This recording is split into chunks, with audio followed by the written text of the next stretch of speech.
Hi, everybody. We're going to do a couple more chapters of A Night Divided. Chapter 32. With the mud and standing water, there was nothing more we could do in the tunnel that day. I suggested working on the garden beneath the warming sun, but after we got into the light and each saw how filthy the other was, we abandoned the idea of doing anything useful. We took a quick swim in the pond and let ourselves dry off somewhat before walking home. And we checked for Frau Eberhardt around each corner before rounding it. I couldn't even imagine the nosy questions she'd have for us tonight, especially if she noticed the cut on my arm. Despite our appearances, it was an uneventful walk home. The people who did see us were used to us being dirty and understood we were working in a garden, so they barely seemed to notice we were dirtier than usual. But once we got inside our apartment, something was different. Fritz and Goethe Low? I want explanations! Mama had come home. My first thought was for the hidden microphones. Mama had been gone for a few weeks to a place where she didn't have to think about them. Hopefully, she remembered that was always a concern here. Every word we said mattered, and the way we said it mattered just as much. My second thought was for what Mama must be thinking as she stared at Fritz and me. Nothing about us looked good. Beneath the layers of dirt, we were too thin, and our clothes were soiled and ragged. I had become deeply tanned, and my hands and knees were calloused. In only 3 weeks, we had gone from being respectable young people to looking more like workhouse orphans. Fritz smiled warmly, walked forward, and gave Mama a kiss on the cheek. I thought I saw him whisper into her ear, and when he did... I thought I saw him whisper into her ear when he did, but it was so quiet I couldn't be sure. I walked forward next and wanted more than anything to hug her, but she was so clean, I only reached up to kiss her too. When I did, she grabbed my arm and saw the long cut from the rock. What? She started to ask. It's just a scratch, I told her for the microphones. From a brambly weed. We've been gardening. It was supposed to be a surprise for you. Mama was surprised, all right. She pursed her lips together and then told us both to get washed up. Fritz allowed me the first bath, and I took my time in it. Better here than anywhere near Mama's temper. When the water got cold enough to force me out, I could have sworn more dirt than water ran down the drain. When I got into the front room, I expected to see Fritz beside a fire, having written out explanations to Mama. Then everything would be better. But it was too warm outside to justify a fire without creating suspicion. Mama clearly knew we were up to something much bigger than gardening, yet we couldn't talk freely about any of it. While Fritz went to bathe, I asked Mama about Oma Gertrude. I figured that was safe enough. Oma is well enough to get around now, but she'll have a cast for several more weeks. She misses both of you and wondered why you didn't come with me. Where's all our food? Mama had been poking around the kitchen. There were some things, a cup of flour and half a bottle of vinegar in the cupboards, some sausage grease in the refrigerator, and something far in the back of the refrigerator that neither Fritz or I recognized. We haven't had time for the store, I said. Mama opened her mouth, closed it, and then marched over to the table where she began unpacking a bag. Oma Gertrude insisted on sending me home with food. Some things are easier to buy out in the country, and she wanted me to bring them back to you. While I'm cooking, go to your room, Goethe, and get it cleaned up. You could probably garden in there with how dirty it is. Yes, Mama. Less than an hour later, warm, wonderful smells began coming from the kitchen. Sausage and potatoes and biscuits. Whatever Oma Gertrude had sent back with my mother, I loved them both all the more for it. Fritz and I didn't need to be called for supper. We were both in our places at the table when Mama served it. Food had never tasted so good, I was sure of that. I ate greedily and remembered my manners only when I caught a glimpse of Mama's disapproving stare. "The two of you have turned into savages," she muttered, "and someone had better tell me where all the sheets in this home have gone." Mama didn't sound terribly angry yet, but then she probably hadn't noticed the missing hinges on our coat closet door either. Fritz and I had a lot of explaining to do. We invited her for a walk around the neighborhood that night. We kept ourselves as far as possible from any of the crowds. Then our story started to unfold. We started with the picture of the welcome building Papa had sent to me. Mama said my father knew it well. During the war, it had been a clothing shop where his mother used to work.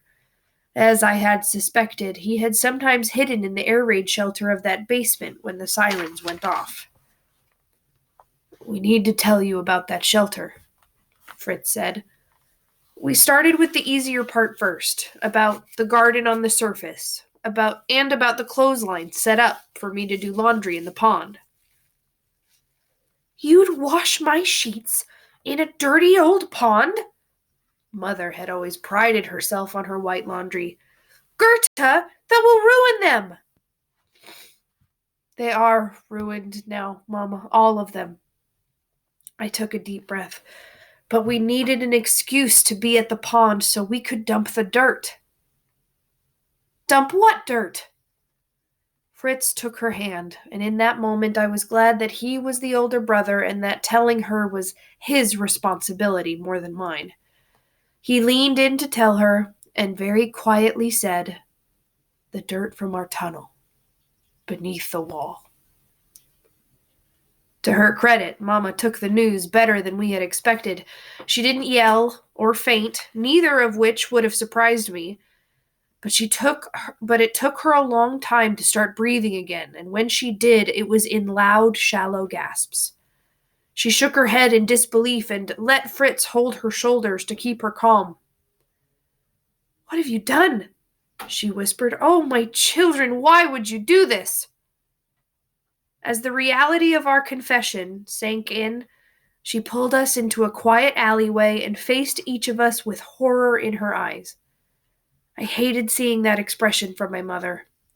It was one thing to see fear from Fritz, or to feel it myself, but we handled our fear and we were managing our troubles as they came. To see so much worry from Mama was something else entirely. It meant that maybe everything wasn't as safe as we had let ourselves believe. "What will happen when that tunnel is found?"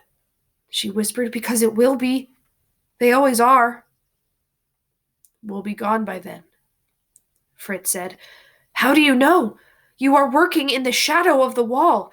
Do you think the guards aren't watching you, aren't curious about what you're doing? A garden is a nice excuse, and maybe they'll ignore the laundry, but for how long?" We hadn't told her about Officer Mueller, nor did we intend to. If she knew that one of the Grenzers had already discovered us, it would only strengthen her argument. "Papa wanted us to dig," I said. "Your father would never have asked this," Mama said. "No matter how much he misses us, he would never put us at this much risk." "But he did," I insisted. "I saw him." "Enough of this nonsense. Starting tomorrow, you will bury up that hole and all the tools with it. You will abandon the garden, and Fritz, you will find a respectable job until you join the military." "I can't get a respectable job, or any job," Fritz hissed, "and I won't join their military. What's done is done. Our only choice now is to leave." "What about Oma Gertrude? Who would take care of her?" I felt awful for having forgotten about my grandmother. We couldn't leave her behind, of course, and with a broken leg, she couldn't make the walk through the uneven and narrow tunnel. I never understood the way your father thought, and I don't understand it in you two either. Mama was shaking her head. Mama was shaking her head again. We have a good life here. No, Mama, I said, we don't. So much of what we tolerate is just wrong. Even if nobody wants to think about it, we can't keep living this way. But at least we will live. It's what your father would have wanted. Don't talk about him as if he's dead. My words came out just as sharp as if I yelled them. I know what Papa wanted, for all of us to come to the West with him that night. You said no.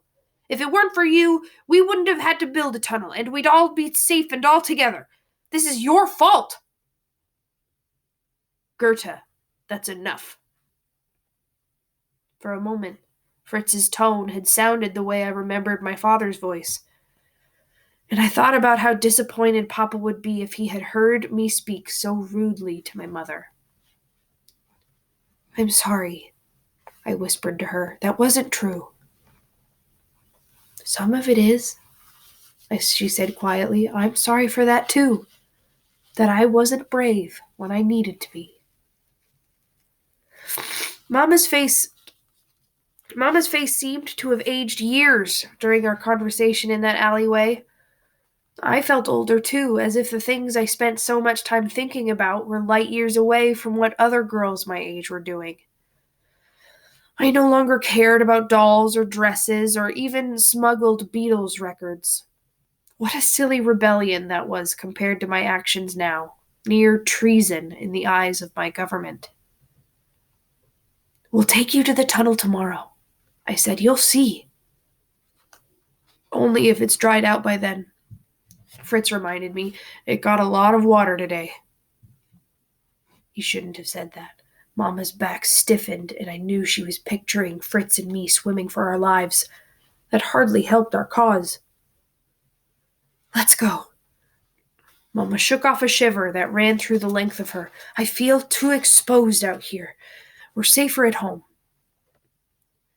But as we neared our apartment, I doubted that was true. Stasi vehicles were in front of our building with armed officers on the street. Mama instinctively got us behind her while Fritz and I looked at each other. My heart lurched into my throat. Were they there for us? Oma Gertrude gave me her car, Mama said cautiously. There's not much gas left, but we'll go as far as we can. I parked it in a lot behind us. You and Fritz go get inside in the car and hide on the floor. I left the keys on the table upstairs. I'll come back for you soon. No, Mother. Fritz put a hand on her shoulder to guide her away with us. If they're here to arrest Goethe and me, then they'll arrest you too. Before we could act, a woman's screams caught our attention. Stasi officers were leading her outside in handcuffs. I immediately recognized her as the beautiful woman I had seen the night I stole the pulley. She was trying to fight the officers, but once she got onto the street and saw the crowd, she yelled, "It's no crime to think or to speak or to be me." They were nearly the same words that had been on Herr Krause's handmade stamped papers. Even after being arrested, Herr Krause must have found another way to get his message out. Maybe with small meetings in his apartment like those he used to hold with my father. Herr Krause was brought out again, but this time his body was on a gurney and perfectly still. And since Stasi officers were carrying him out, I figured it was safe to assume his death wasn't an accident. Herr Krause had received his punishment for daring to think and for getting others to think too. Sadness stabbed at my gut for how wrong this was, how unfair.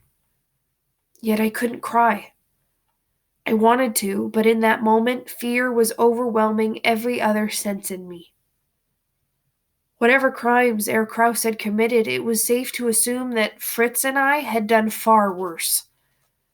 If we couldn't get Mama to change her mind, soon we would face Herr Krause's punishment too. Chapter 33. Mama wouldn't allow Fritz and me to go back to the tunnel the next day, not even to garden. But Officer Mueller had warned us that time was our enemy. So I decided even if there was something small I could do to help, I would. We needed to know how wide the death strip was, and the only place I could get a decent view of it was from Anna's bedroom window. Somehow I had to beg, swindle, or steal my way inside. Fritz drew me a picture that explained how to estimate the distance of the strip. The Berlin Wall was 3.5 meters high. I had to look at it and pretend it was laid out flat on the ground. Then I had to imagine another wall behind it, and so on, across the entire death strip. Try to be as accurate as you can, he whispered in my ear, but if you are going to make any errors, estimate a distance wider than we need. The worst possible mistake is for us to come to the surface inside the death strip. Since Mama didn't know about Anna's and my dissolved friendship, she gladly gave me permission for me to visit her. I knew she believed seeing Anna would weaken my resolve to leave East Berlin, but if anything, it would be just the opposite. My pulse was racing when I knocked on Anna's door. Despite the great number of laws I had broken over the past few weeks, none of them caused me anywhere near the guilt that I felt now. I had nothing to offer Anna as either a gift or an apology, and although I was bathed and my hair was combed and I was in one of my few remaining nice outfits, I felt unnatural, as if the sweat and dirt I earned each day in the tunnel had become the real me. Anna's mother answered the door and at first didn't seem at all pleased to see me. But then she called for Anna, and then with a voice like an icicle, she invited me in. There, I was in her apartment, though I had only been allowed in as far as the front door. I could see Anna's bedroom from here, but that wasn't good enough. And once in there, I needed time to look out the window. That would require several uninterrupted minutes. Hello. Anna entered the front room and stopped far short of where I stood.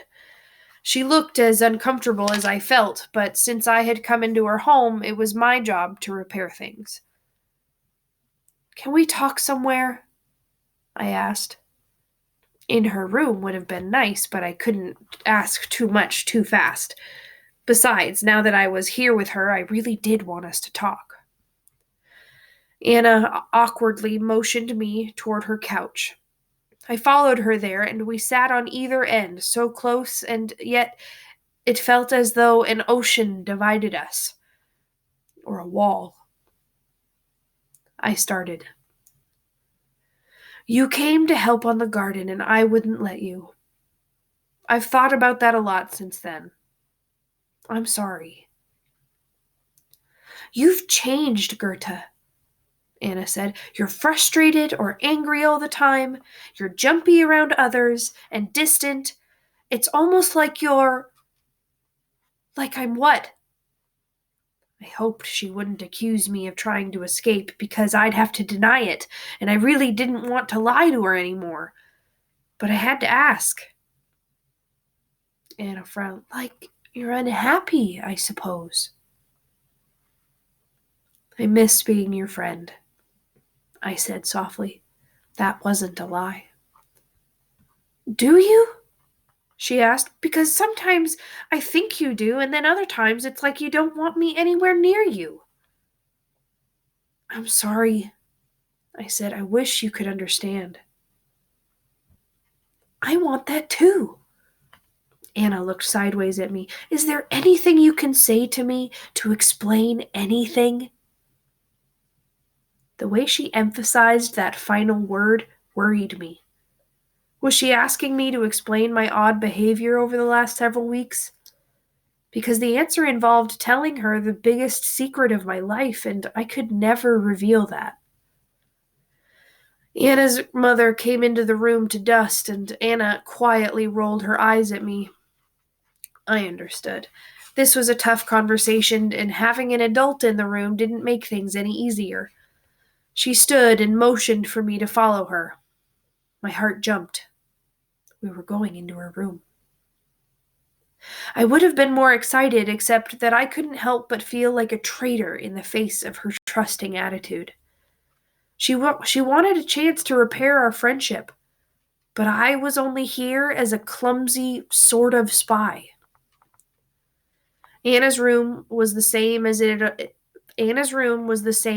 had always been. Simple and sparse, and painted in a cream color that somehow reflected gray. I'd always thought of it as boring, even depressing, but Anna seemed to like the simplicity. But as soon as I entered, my eyes went directly to her window, but the curtains were closed. It feels dark in here. It was a ridiculous thing to say, considering that her curtains were white and plenty of light shone through, but I was committed to it now. I sat at the head of her bed where I'd have the best view. She took my hint and widened the curtains, though from my current angle I couldn't see as much as I wanted. "How do you enjoy gardening?" she asked. Pulling my attention from the window, I shrugged. "It's not as fun as I thought it'd be. It could be a long time before we see if anything grows." "If you ever see it." I did a double take, but Anna only smoothed out her bed cover. "I mean, since you planted so late in the year." "Right." I was becoming increasingly uncomfortable with this conversation. Our friendship was hanging on by threads, and there was nothing I could do to change that. I was here for one reason only. First, I had to get Anna out of the room. It required me to abandon my pride, but it had to be done. "The problem is, we haven't had much to eat for a while." Anna responded just as I knew she would. "Do you want something to eat now? We have plenty of food." "Maybe a sandwich?" I suggested. "That would take some time to make." It also sounded truly wonderful. "Okay." As Anna slid off her bed and left, I went to work. I made sure her door was shut and then crossed to her window. I could see the top corner of the welcome building from here, but not all the way to the ground. That was a relief. It meant she couldn't be spying on us, if that was ever her intention. If I stood at just the right angle, my view of the death strip was better than what I'd expected. In fact, there was a dark area inside the death strip that was probably very close to where we were tunneling. That made it easier to know where to measure. Fritz said the wall was 3.5 meters high, about 1.5 times his height. In my mind, I laid it out flat. That was 3.5 meters into the death strip. I imagined another one behind it, and then another, and then another. I'd glanced at this area several times before, but never really considered how much wider it was than I thought. When I stood inside the tunnel, I imagined us being at least halfway across and maybe even more. But we weren't anywhere near that far. Another length of the wall went down in my mind, and then another. The farther I went, the harder it was to be sure of my distances. So much of the open area looked the same as everywhere around it, and no matter where I stood, I was still at an odd angle. In fact, I might have lost track altogether if I didn't have that dark patch of ground to keep me oriented. "Goethe?" I swerved away from the window, so startled that I jumped, which must have looked very odd to Anna. Her eyebrows pressed low. "What are you doing?" "Nothing important." I shut the curtain and walked over to take the sandwich from her. My mouth was full with the first bite when I added, "Thank you for the food." "Guys, leave each other alone. Stop it. I'm reading. Stop it. You guys stop it."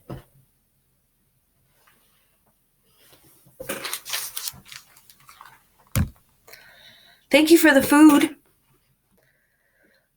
There's more I can do to help." Anna said. My mother talked to me just now. We know a lot of your clothes have been ruined in the garden this summer, and there's some things I've outgrown. She walked over and opened her small closet. Would it offend you to take any of the things I can't use?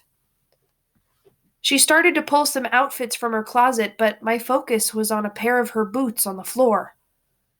Not the brown pair she had worn when she visited me in the garden patch before, but her usual black ones.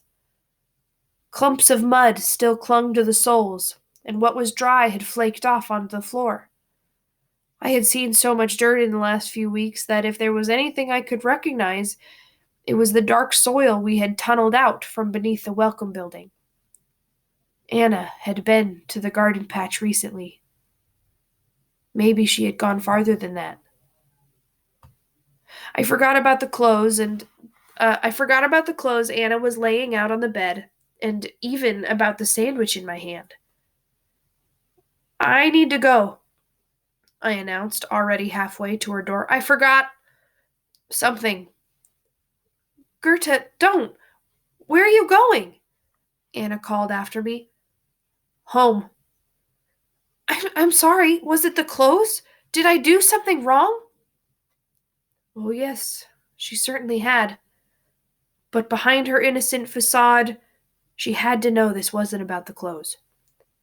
I'd always known there was a risk of someone I knew becoming a spy against us, but never in a million years would I have expected it to be Anna. There was no longer any question of our friendship. All that remained was to wonder just how much of an enemy she had become. Chapter 34.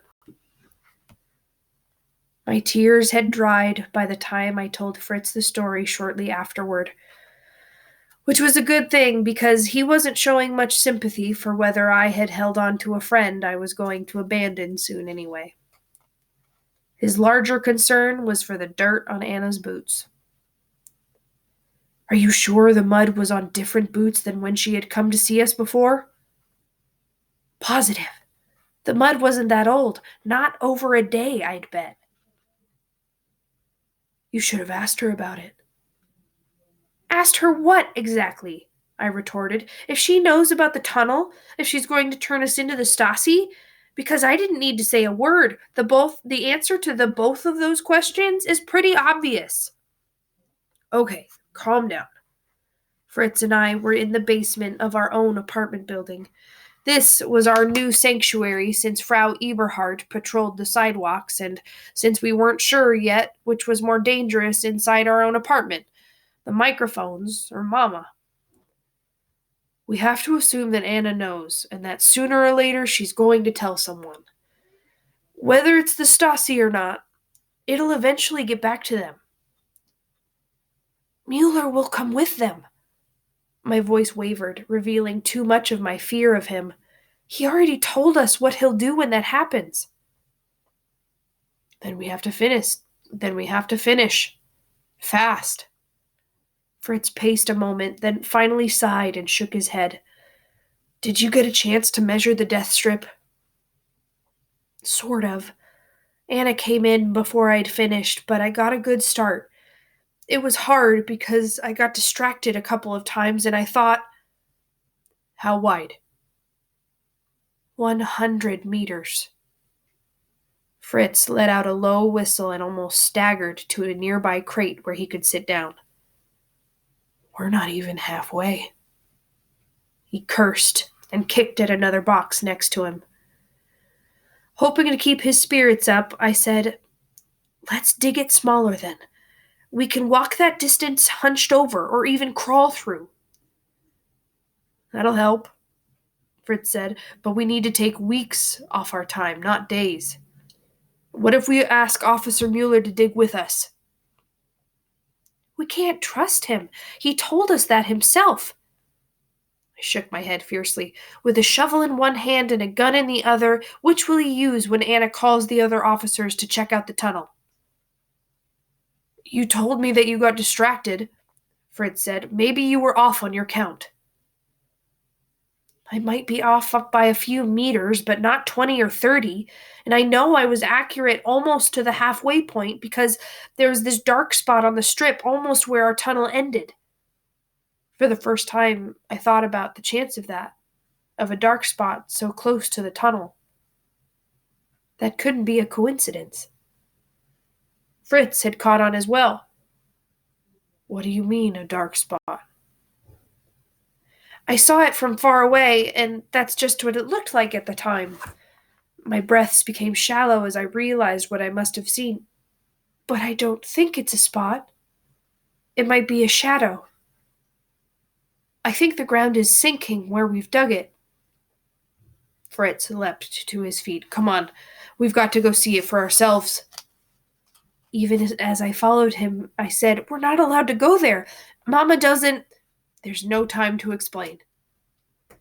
If the tunnel collapses while we're inside, or if the Grenzers notice the dark spot and come to investigate, I shuddered. Either way, we're dead. The only exception that I could see was if Mama figured out we had gone to the tunnel in defiance of her orders. Then we wouldn't have to worry about the Grenzers. She'd get to us first and do worse than the police ever could. Fritz and I hurried along the street, got to the block that emptied into the back lot for the Welcome Building, and then crept along the wall to get inside. I wished we could just peek through the wall from here. Carve out a hole big enough to see if we had left our own X marks the spot for our secret beneath that ground. But we would have to content ourselves with entering the tunnel and looking for any sign that the ground was sinking. My biggest worry was that from within the tunnel the collapse wouldn't be noticeable. If we couldn't find it, then we couldn't fix it. I scanned the roof of the tunnel. Instantly, everything became suspicious to me. Why was one area lower than elsewhere? Exposed rock jutted out overhead to my left. Was it new? So far, everything looked how it had when he had dug this section, Fritz assured me, but that didn't make me feel any better. We finally found the sunken area at the end of the tunnel, around where the pipe had been nicked. Endless liters of water had sprayed so powerfully here, we probably should have expected it to affect the ground stability overhead. We'll be caught for sure, Fritz said. Maybe Officer Mueller can explain it away. I didn't necessarily believe he would, but maybe it was the best of the few horrible options we still had. How deep did the dark spot look? I don't know. I answered, not very, but it does look different from the area around it. Maybe we can brace it up, or at least do something to keep it from falling any farther. How?